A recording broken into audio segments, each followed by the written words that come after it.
Hello everyone, in this video I will show you an Abacus AI tutorial. Abacus AI is a modern platform built to make artificial intelligence more accessible for businesses and developers. It helps organizations create, train, and manage machine learning models without needing a large team of experts. The platform has a simpler, user-friendly layout so even beginners can set up and launch models with ease. One of its biggest strengths is automation. It streamlines steps like data preparation, training, and deployment with just a few clicks. This saves teams a significant amount of time compared to doing everything manually. Abacus AI supports deep learning and generative AI, making it useful for advanced tasks such as language processing and recommendation systems.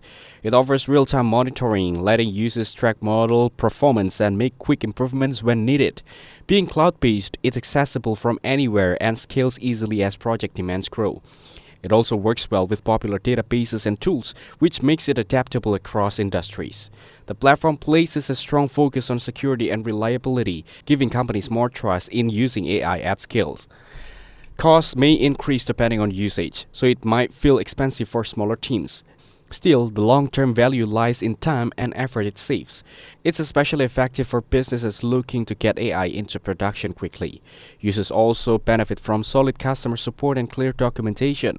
In short, Abacus AI is a strong option for organizations that want both ease of use and powerful AI capabilities. Thanks for watching. Don't forget to like and subscribe for more videos like this.